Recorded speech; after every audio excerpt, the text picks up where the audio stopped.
You've hit play on the Screen Companion, a show about helping you to decide what to watch tonight.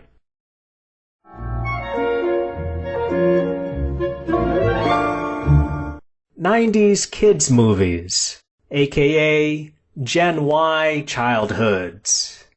My special guest on this show is Stacey.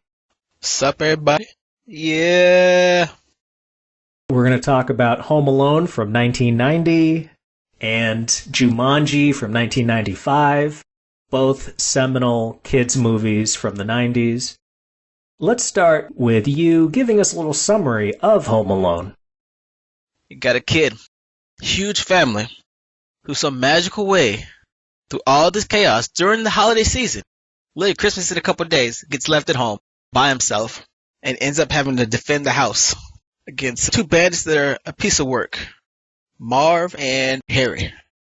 Played by Daniel Stern and Joe Pesci, respectively. Of course, it's a kids movie, so it's a happy ending. Overall, it's still a really good watch. Well, when was the last time you saw it? The last time I saw it was years ago. What stuck out the most about this particular watch? This watch, I was ready to laugh my ass off and just enjoy. I was in the mood, the moment I was feeling it, and sadly, I was disappointed. Ooh, interesting. It was still funny, don't get me wrong, but I guess coming from like the adult perspective, it wasn't torture. I remembered it being funnier. I actually forgot how much family stuff is in this movie. It's not as rebellious as I remember it being. It's like the 90s kids version of It's a Wonderful Life. It's got a strong central family message to it. Which I was shocked about too. Like I forgot all about that message, honestly. I didn't care about the message. I just love the comedy. You know? If we were to make this movie fit our nostalgia of it, maybe we would have put more burglar traps in it. I definitely would have, yeah.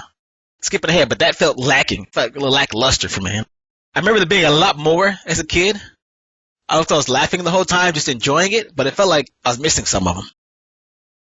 It really is the climax of the movie, but there's no real build-up to it, and it's so memorable. If you took that out of the movie, you wouldn't really have anything to cling to otherwise. It wouldn't work. The fact that that scene lasts all of 15 minutes is pretty surprising. Now, what about this would you say feels firmly set in the 90s? The intro with the cop who gets led into the house. Wait, did somebody let him in the house or did he just walk in? Like, even now I'm still a little confused, even after watching it. I watched it earlier today, I'm like, whoa, this is definitely 90s, 80s, 90s thing. Like, no one could just walk in your house nowadays. Kids see the cop, they don't let him in. Yeah, show me your warrant. That's like all reality shows too, like everything. Warrant cop.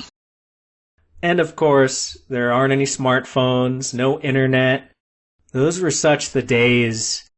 If they had featured a Super NES, I would have jumped into the monitor. Please, let me go back. Do you think this is closer to being a movie for kids or adults? I'm totally biased in my opinion. Totally biased. For kids.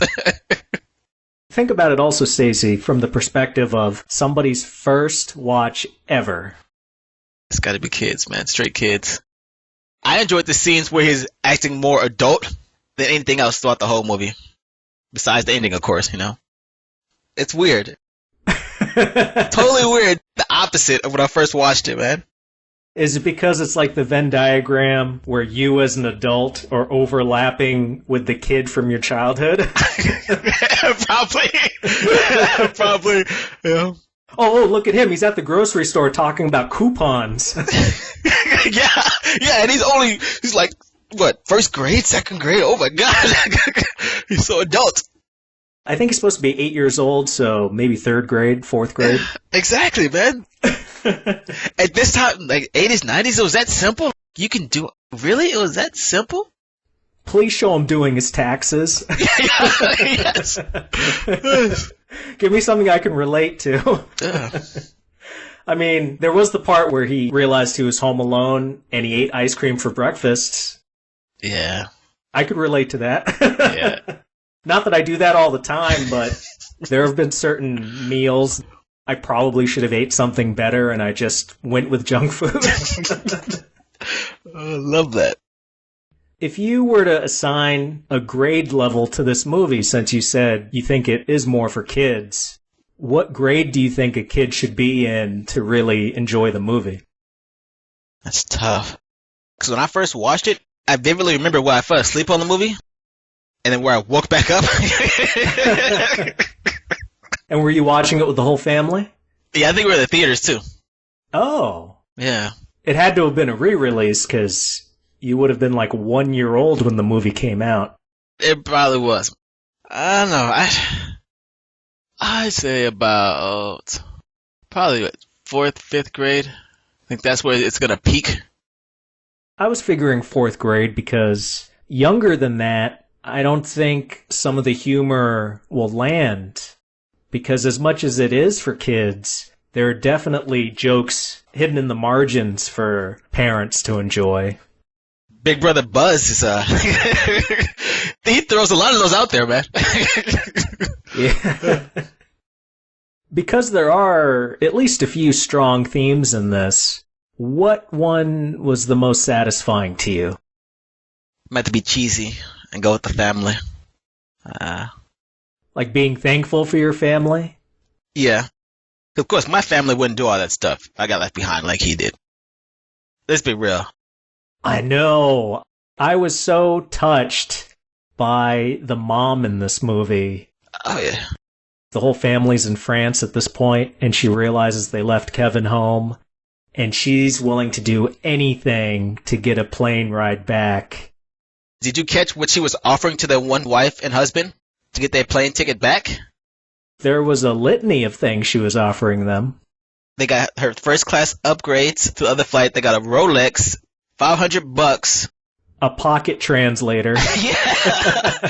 Which I didn't even know existed back then. But that's all telling me right there from the rip that that family is rich. And when our bandits call that house the Silver Platter, they're totally right. The opening scene of the movie, they live at a frickin' mansion. Yeah. That's got to be like a 4 or 5 bedroom house. It's got a basement, an attic. It's got a kitchen that's bigger than some efficiency apartments. Yep. Yep. I'm not into castigating movies for presenting characters that are successful, living the life when people in the audience, like myself, aren't living the life. I'm not going to go like, oh, where's the representation? I want to see a bunch of losers that don't have $5 between them. Yeah. But it was a little off-putting in that it's hard to feel bad for Kevin at any point during the movie because he's crying over a giant bowl of ice cream, or he goes into Buzz's room. Did you catch how big that frickin' room is? Oh, yes. Yes. Growing up, did you get a room like that all to yourself, or did you have to share a quarter of the size with somebody else? I did for a little while, yeah. But like I was the only guy, so eventually, I got my own room pretty quick. And then he had like 10 shelves full of just toys, everything he wanted. Oh yeah, Dad was making bank. He probably owned a bank. Minimum. With how rich they are, why isn't there a maid or some personal assistant instead of using their oldest daughter to do a head count of everybody before they go off to get to the airport? Oh, man. When I saw that, I instantly thought, this is the perfect recipe that shouldn't work. But when you're a kid, it worked fine. Now, you being the oldest of your siblings, could you relate to having responsibility foisted upon your shoulders? Like that, yeah, out of nowhere. Keep track of everybody and everybody's at. You get home before everybody from school, like, oh, you just left them there? You gotta pay attention to what your sisters are doing. If anything happens to them, it's your ass. That's exactly how it went. And you get to the point you're like, Buzz, I don't care. Whatever. They'll be here tomorrow. Going back to the themes, considering how much of the movie Kevin is a jerk or a little too confident in himself, I like the theme that you should acknowledge when you've been a pain in the ass.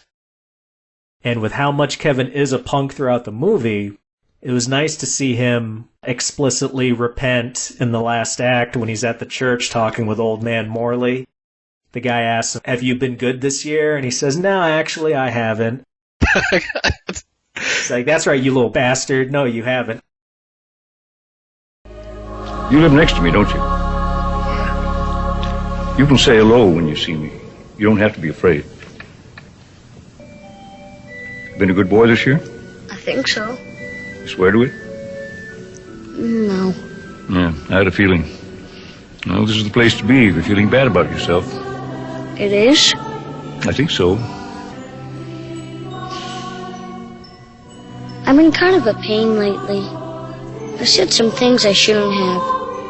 I really haven't been too good this year. Yeah. I'm kind of upset about it because I really like my family.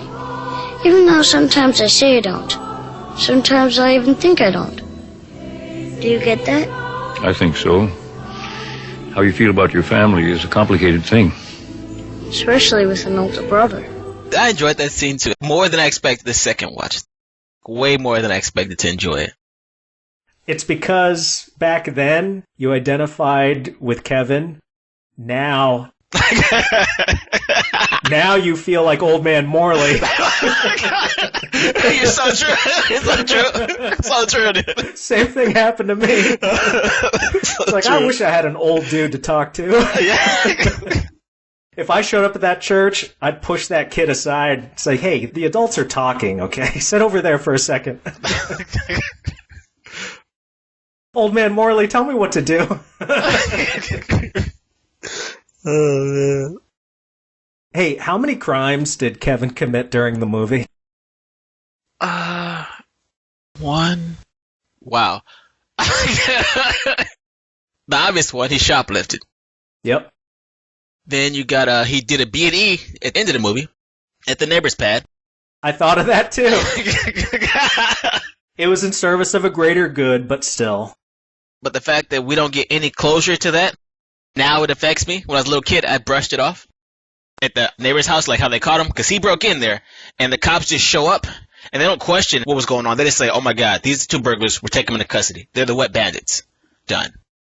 Like, we got a bow in 30 seconds when the bow should have took a couple minutes. A scene or two earlier, Kevin does pretend to be the owner of that house, and he calls it in. It does, but like, it's gotta be one of like the 80s, 90s things where they send the full force out there, no matter what happens. Well, it is a affluent neighborhood where something like 90% of the neighborhood has gone on a Christmas vacation. They prove it because the parents are calling all their neighbors from France, and nobody's picking up. That means they're all gone. What neighborhood, unless it's some ritzy, high-class neighborhood, are you going to find that many people missing from their homes on Christmas? But then the maids would be there, like you said. Someone's watching the house. Other crimes Kevin committed. He stole money from his brother's stash. He also assaulted him the night before. And I appreciate the stash now that I'm older. Just because I gotta mention it. He opens it up. First thing we all see is gentlemen. Say it. Say it. The Playboy. The magazine of its time. You're like, I want to see the unrated cut where we get to see inside the magazine. I was. I really was. And then he mentions it a little bit, after he looks at titties, gross. You're like, whoa, red flag, stop there. Turn the movie off right now. It shows that he's wholesome, but it also shows that I've outgrown that character. Yes. Say, hey kid, don't take it for granted, okay? enjoy that. Yep. We also have his attempted murder of Harry and Marv. Yes, they were trying to break in, but I think they'd be pressing charges.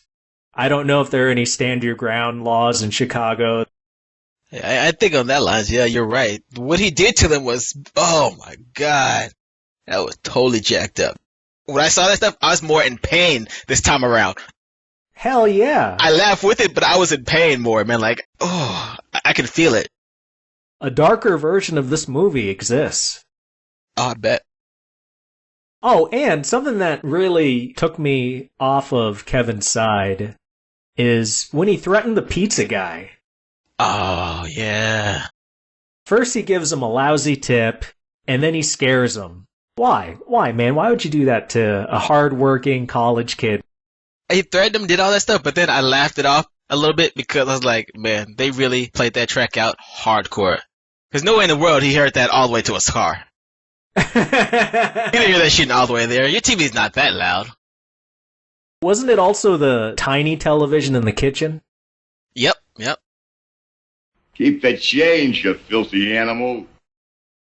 So, what was your favorite trap moment? The stairs and the tar. As a kid, that was my favorite trap. I don't know which one was more painful, that one or when the same guy is coming in through the window and he steps on the ornaments. Wait, you left your shoes, you went back outside and immediately slipped? That's when it gets especially cartoony. Come on, how about a little bit of blood? Just a little bit? Come on. No. They couldn't do that. It'd take the kids out of it, probably. I really liked the moment, and it's also Daniel Stern, when the clothes iron comes down the laundry chute. Oh, I reveled in pain this time, dude, because I imagine that thing being hot to leave an impression like that. Because that's one of the earlier ones in that sequence. Definitely the first one that I think should have killed him. Him, yes. But a guy that plays Harry? Oh, man. I feel like he got the worst of it, dude. Tried the back door and got the blowtorch to the head. And all it did is expose his bald scalp. Yep. It's why they needed to have such an extravagant home. Because it is Kevin's series of kill rooms. Damn. Since then, they've made so many connections to the Saw movies. It really is that dude is an older Kevin. Oh my God. It's believable after this rewatch. I love how the first act, especially the first scene showing the family and getting ready for the trip, how you get a great sense of the geography of that house. You see the basement, you see the attic. They establish that laundry chute so that later when he puts the clothes iron down it, you're not going, where'd that come from? They establish everything that allows us to take in all the gags toward the end because we've had this giant setup of how that space is laid out. What was your favorite comedy moment? Towards the end, it got good again. My nostalgia kicked in a little bit. I feel like the first half has more comedy than the second. Really? No. If you're counting the traps, there is some humor to that. It's just more brutal than anything else at this point. Yeah. Although there is a fun ad-lib by Daniel Stern when Kevin escapes to the treehouse and they've lost track of him for a second. Where'd he go? Maybe he committed suicide. Because it's just so stupid, but he says it. Wishful thinking. Yeah, I didn't catch that one there. I missed that part. My favorite was at the beginning when they established that on this trip, Kevin is going to have to share a bed with his younger cousin Fuller. Yeah. Who they say is a bedwetter. And hold on. Fuller's the one with the glasses, right? Yeah. Played by Macaulay Culkin's actual younger brother. What? Really? Yeah. Oh, damn. I did not know that at all. Okay. But a little later when they're eating the pizza, Fuller's mother says to go easy on the Pepsi. And then Fuller smiles at Kevin while he's drinking it. I was like, you little snot. He knows what he's doing. Yeah, he knows. So you say that, and then I remember that, to me, that was more of like a Pepsi ad. And they kept popping up over and over and over. Drink Pepsi here, drink Pepsi here. Did it pop up later in the movie? A Pepsi can, yeah. He was eating ice cream and stuff like that. Yeah. There's a Pepsi hidden behind his chips. Ah. Very good product placement in this movie. What criticisms might you have? One of the big ones that stick out to me would be the bandits' timing.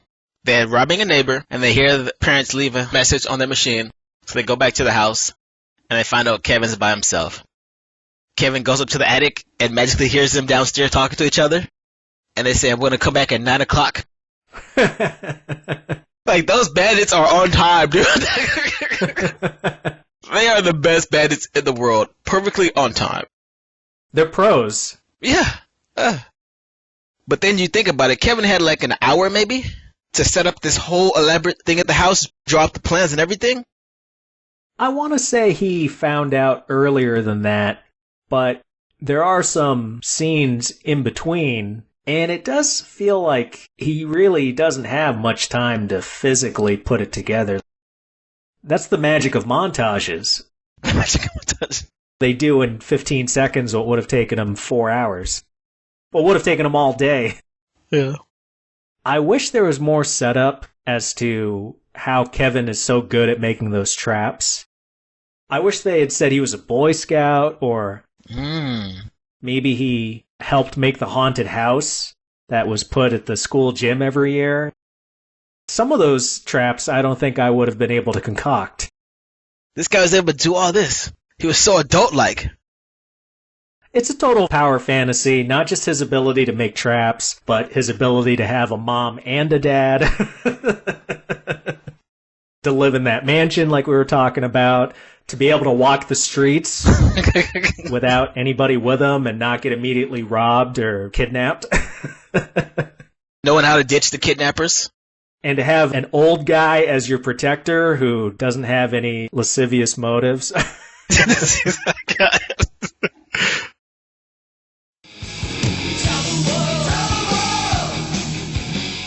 Let's go to Rat Round 1, Random Asinine Thoughts and Trivia. Stacey, did anything random pop into your head while watching this?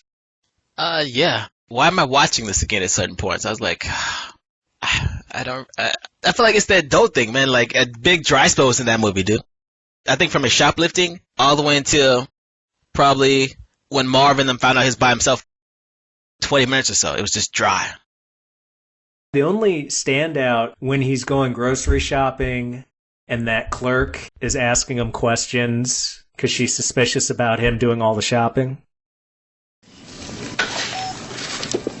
Hold on, I got a coupon for that.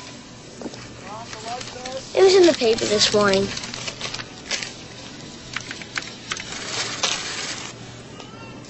Are you here all by yourself? Ma'am, I'm 8 years old. You think I'd be here alone? I don't think so. Where's your mom? My mom's in the car. Where's your father? He's at work. What about your brothers and your sisters? I'm an only child. Where do you live? I can't tell you that. Why not? Because you're a stranger. Ooh, she goes ham on him. And I read that that was actually ad-libbed by both actors. What? Really? I've heard that Macaulay Culkin was good ad-libbing as a child actor. The director didn't call cut, and the clerk kept asking questions, so they just rolled with it. That looked totally staged the way he aced it, though, man. That had a snappiness to it that I wish had been more prevalent in the middle section of the movie, where it's him living it up and doing his day-to-day before the threat of the bandits. For my rat, Kevin is putting out the Christmas decorations, stockings for his missing family members, and then he puts out what is traditionally the milk and cookies for Santa. Oh. Did you catch that plate had cookies and carrot sticks? I did. That's like white people shit, right? That is. How is Santa supposed to fit down that chimney unless he's eating healthy? Get him some carrot sticks. How about some ranch dressing? No. Not even celery to go with him. If you're gonna do it, Yeah. put some wings on that tray. Wings. You get him a full course meal at this point, man. How do you think Santa got big and jolly? It wasn't from eating carrot sticks, all right? What kid's gonna put carrot sticks? Probably his mom badgering him the year before. Yep. Yeah. It sounds like you do have pretty good memories about Home Alone. Do you remember anything back when Jumanji came out? Oh, definitely, man. I love Jumanji. Jumanji was the stuff. For some reason, like, majority of these 90s movies, they became my bedtime movies at one point or another. I go to bed watching them. Did you have a TV in your room? Yeah. You lucky bastard. I remember Home Alone played all the time on TV during the holidays. That wasn't a holiday movie. That was an everyday movie, Home Alone. 'Cause were you home alone a lot? Not alone, with the sisters. I think I still had the same vibe as Kevin. Just ignore them. Let's take a break so I can thank everyone out there that's listening. You've hit play on the Screen Companion from Japan to France to Chile. Your support keeps this show going. We're on plenty of podcast platforms as well as YouTube. Subscribe, comment, hit us up at thescreencompanion@gmail.com. If you want to help me, the host, specifically, pick up a copy of my sci-fi novel, Traversal, The Weight of Worlds, available on Amazon. And now, back to it. Moving on to Jumanji from 1995.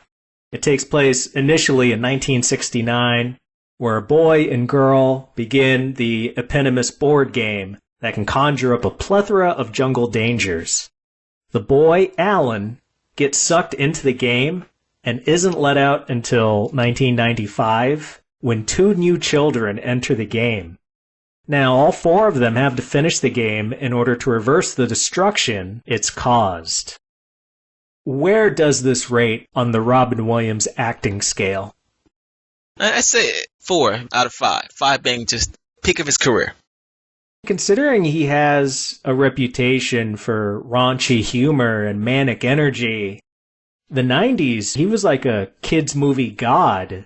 Between this, Flubber, Hook, Aladdin, the 90s was his decade. It was, because that's how I know him, yeah.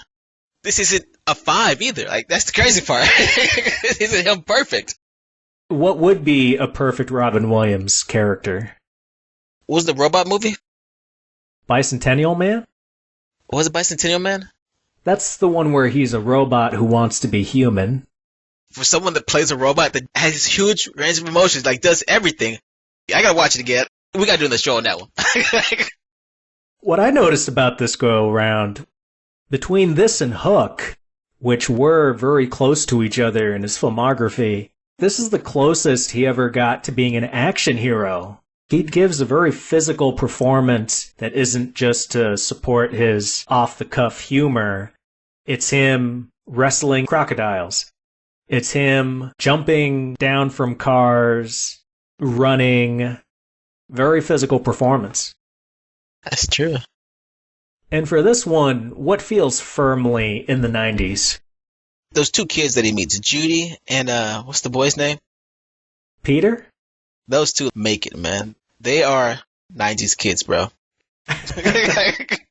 Kirsten Dunst, definitely. I kept watching her thinking, you're going to be Mary Jane one day.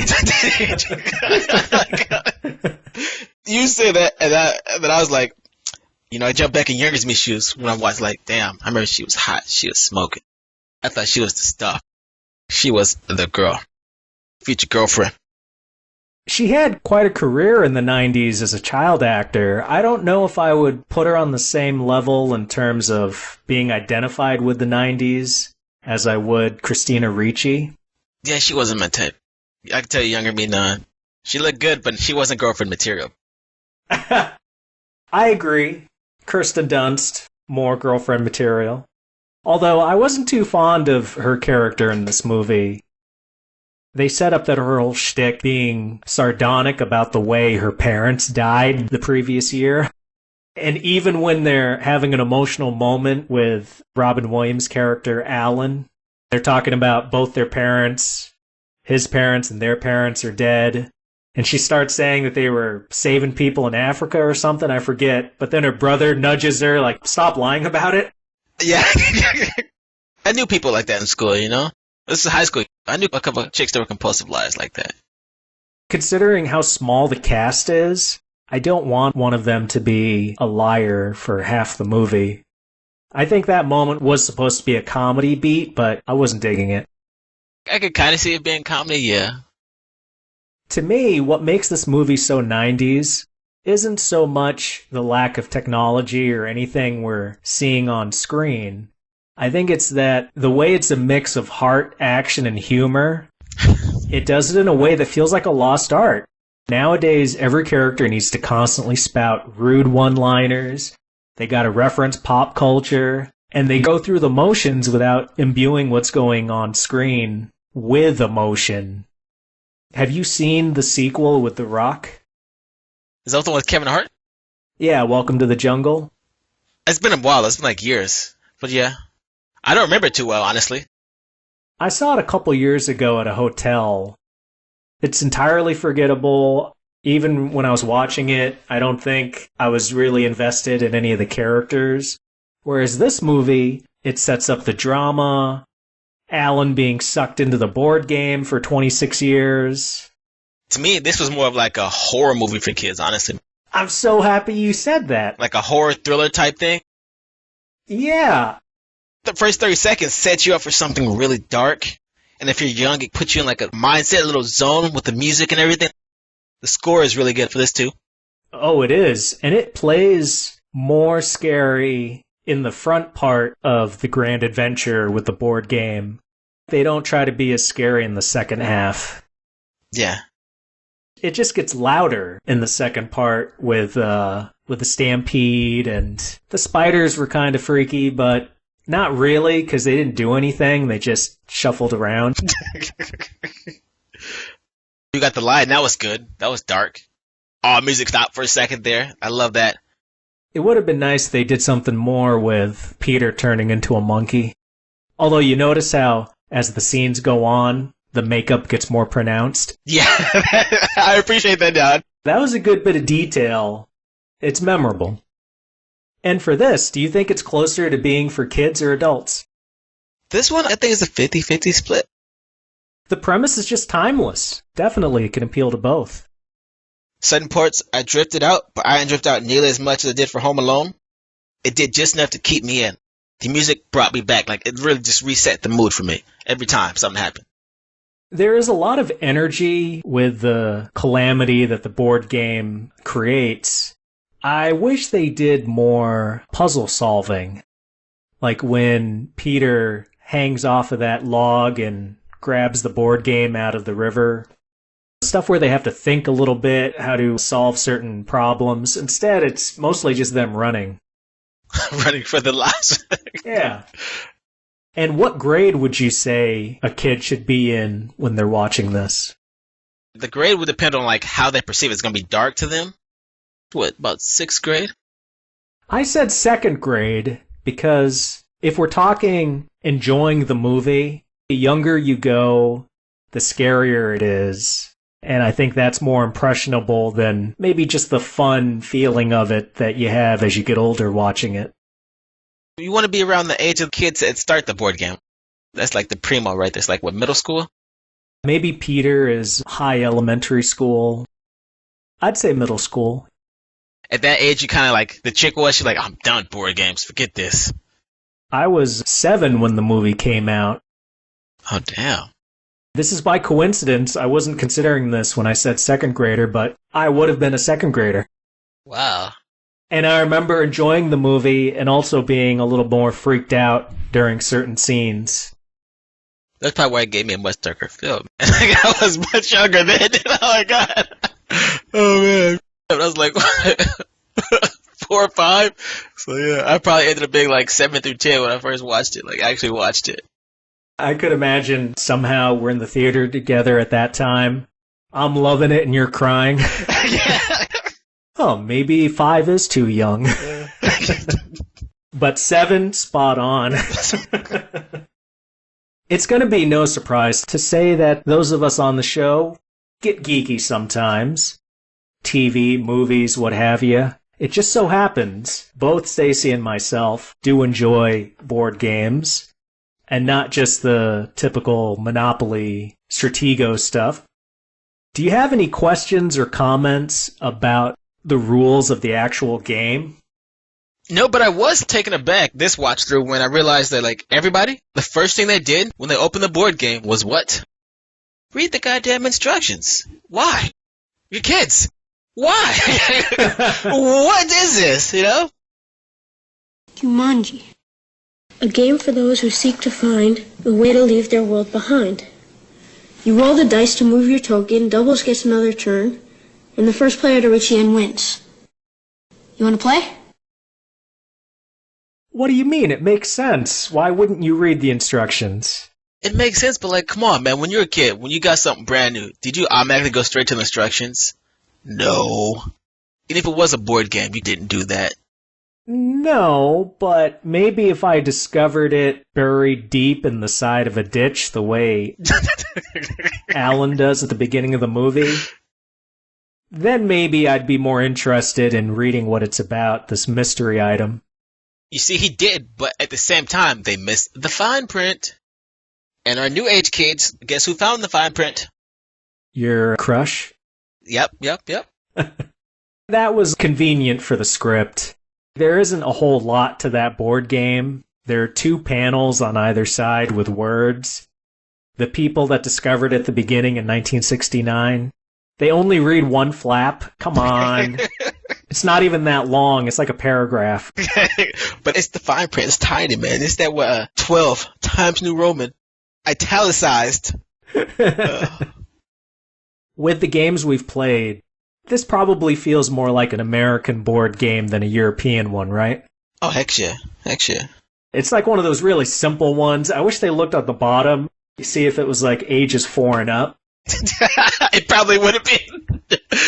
Look at the board. They're all blank spaces. I understand there's a thing in the middle, kind of like a Magic 8-Ball that tells you stuff. It's a really simple game. Yeah, no cards to draw either. Nothing to keep track of. Okay, so part of the plot is that Alan, this kid, gets stuck in Jumanji because he rolls and it says that he's going to be out of the game until somebody rolls a 5 or an 8. It looks like it plays a maximum of 4 because there are 4 pieces. But at the time, it was just him and Sarah playing. Does that mean she'd keep rolling until either she won or she rolled and set him free? I guess, yeah. You had no choice, huh? Doesn't that make her seem even worse? She kept him in there on purpose. It was just a couple of bats, Sarah. Come on. And is there a rule about how long you have to wait between rolls? I put myself in this situation.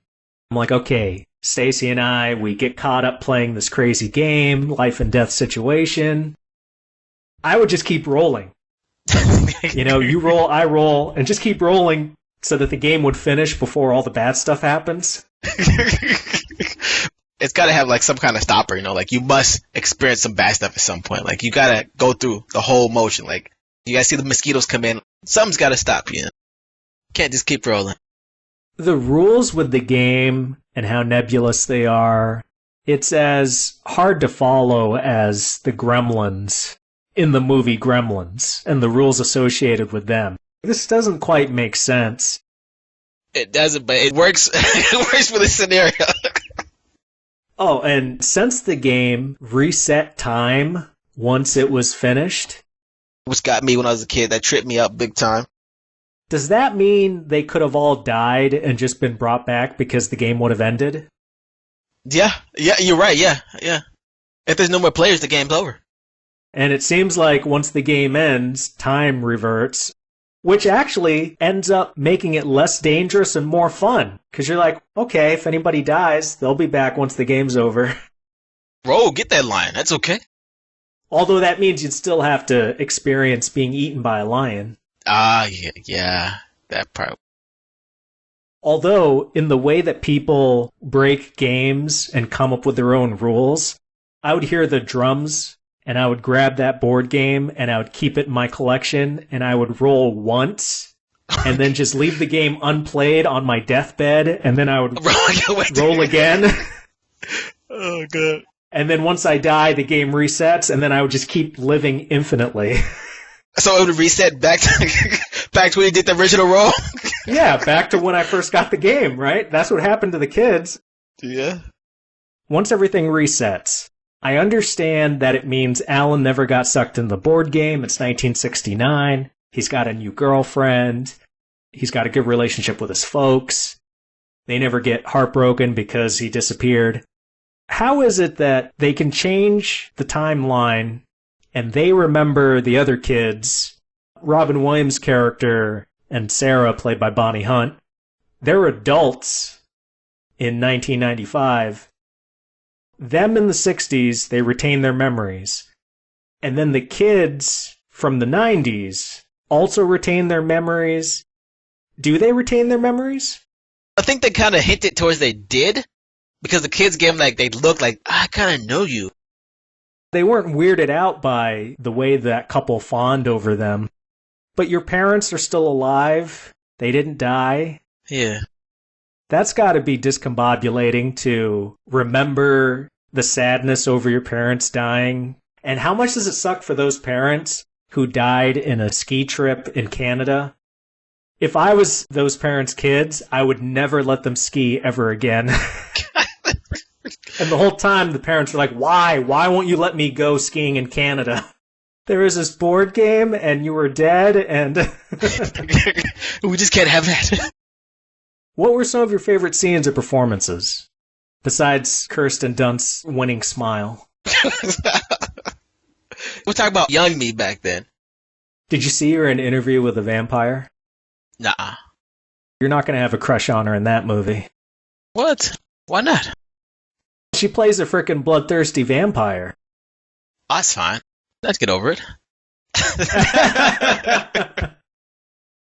I gotta say, I really liked how Robin Williams and Bonnie Hunt played up the hang-ups that they had from starting the game decades earlier, and it stays in the background the whole movie. They're very awkward, overwhelmed, anxious, in a way that their child companions are either too naive or too fresh to the trauma of the board game to understand what's happened. Leave a message and the doctor will call you back at his earliest convenience. Dr. Bornstein, that event we've been discussing for a long time now, the one that didn't really happen, oh boy, I'm having an episode here today. If you could call me, I'd really be interested in your interpretation. Thank you so much. While we're waiting. Whoa, God! No! Oh, no! Sarah! No! Sarah, please come. I have spent over 2,000 hours in therapy convincing myself that doesn't exist. See, what happened to you was so awful. I made up this whole Sarah, thing it was about awful. you turning into It this was awful. It was awful. It really was. Crazy. It was real. Real. No. It wasn't real, Alan. Your father murdered you and he chopped you up into little pieces. Sarah, come on. My dad did that. My father could barely hug me, let alone cut me into little pieces. Do you have any criticisms for this movie? I do. It's when they actually go meet her. Sarah Whittle. Alan remembers her. She remembers him, but she passes out. And they straight up kidnap her. And no one says anything. Nobody. Like, she's not even concerned when she gets kidnapped. When they find her at her house and she's a fortune teller? Yeah. That gets introduced and then not explained ever. Okay, you remember the black cop? Yeah. Was he the son of the guy that worked at the factory, or what was up with that? No, he was the guy at the factory. Oh, he was the guy at the factory. He didn't age at all in 26 years. Well, black don't crack. My criticism for this movie, I wish the dangers of the game were more obvious. The characters at least tried to prepare a little bit between dice rolls. They're just sitting around the board game, like it's just a normal board game. Stacey, if we were in that situation, I would bring a kitchen knife, you'd go get a golf club or something, and while one guy is rolling, the other guy is standing up, waiting to see what's going to happen, has a gun ready. You'd have to get a gun too, man. Like you'd become a hunter. And why would they always want to bring the game back into the house? Like it needed to be played there? It barely offered any sort of protection as events transpired. One might argue that it actually was worse for them being cooped up in that house with the spiders and everything else. I liked it though. It worked. Just because the house became a jungle.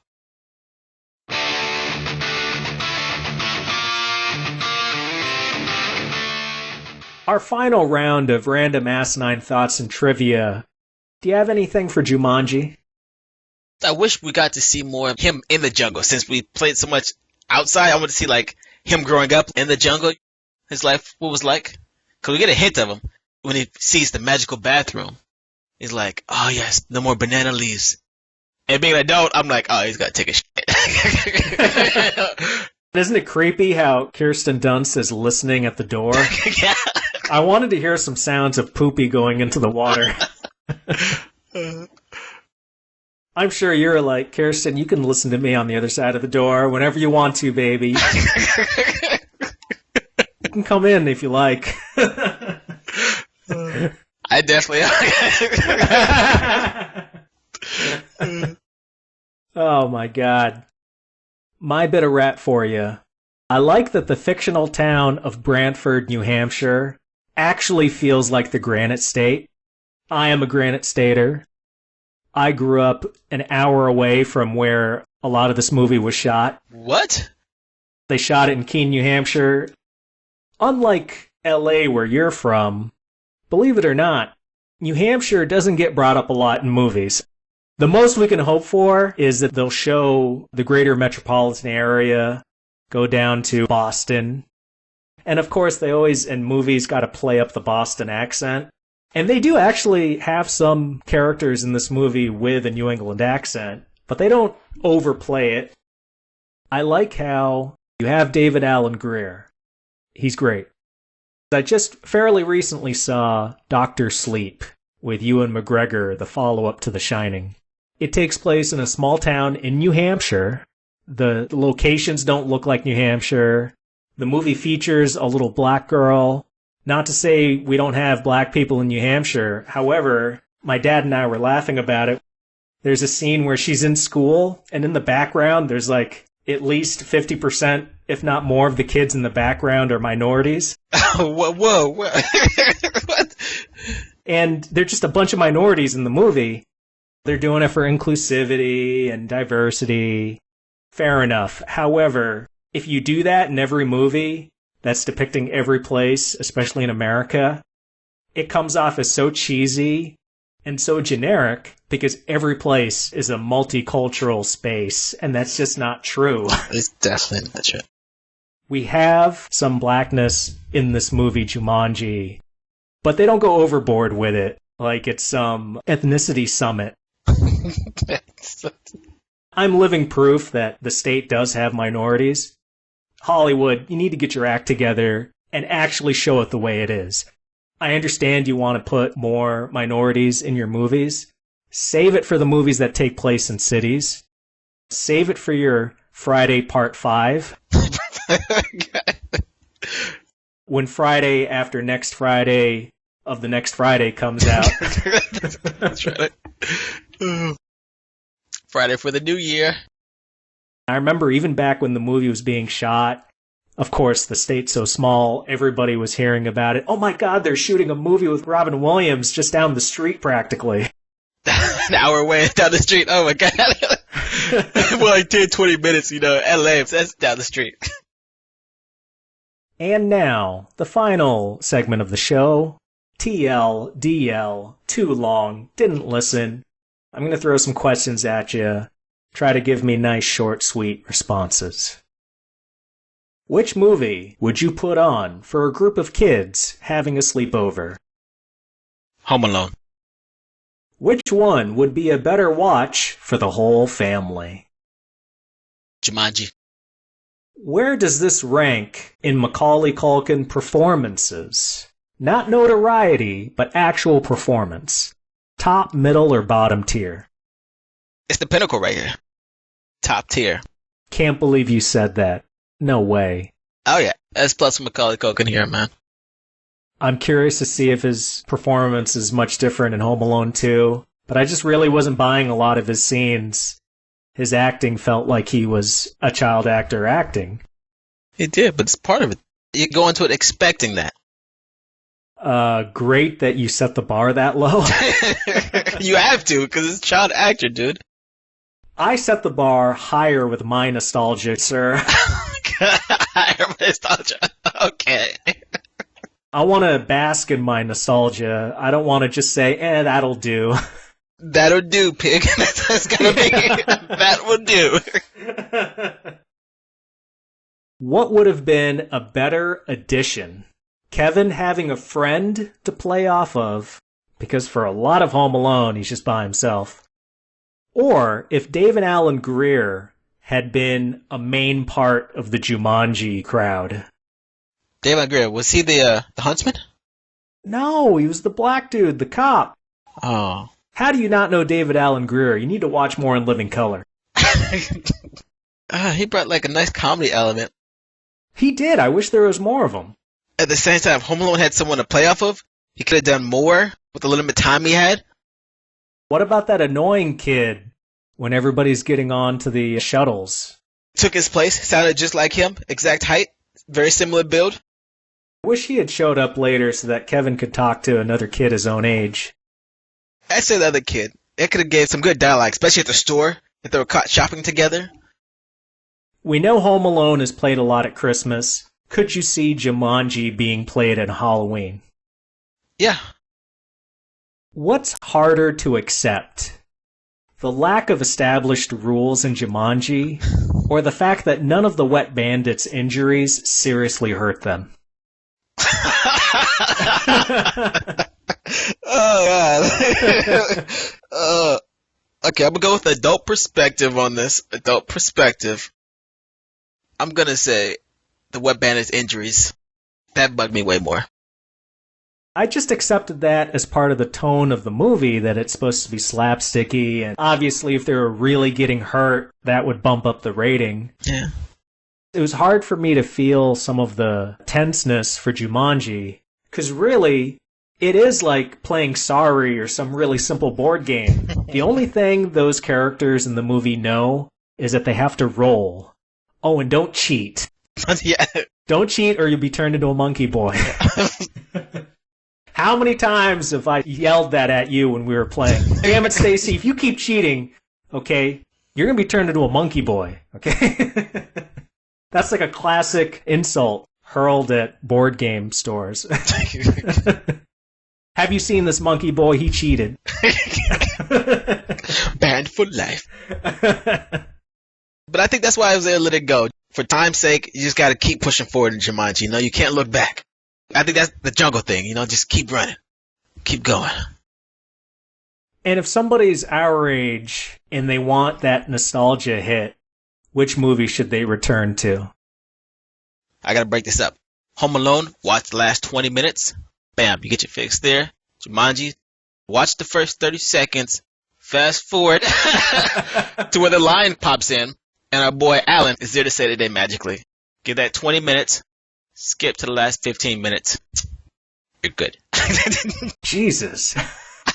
What? You would be an editor's nightmare. Why? Stacey, how do we cut this movie? Cut it down to 10 minutes. We don't need this scene. We don't need to know this character motivation. Show me the lion. Get to the lion. Yes. Yes. That was one of the scariest scenes in that movie.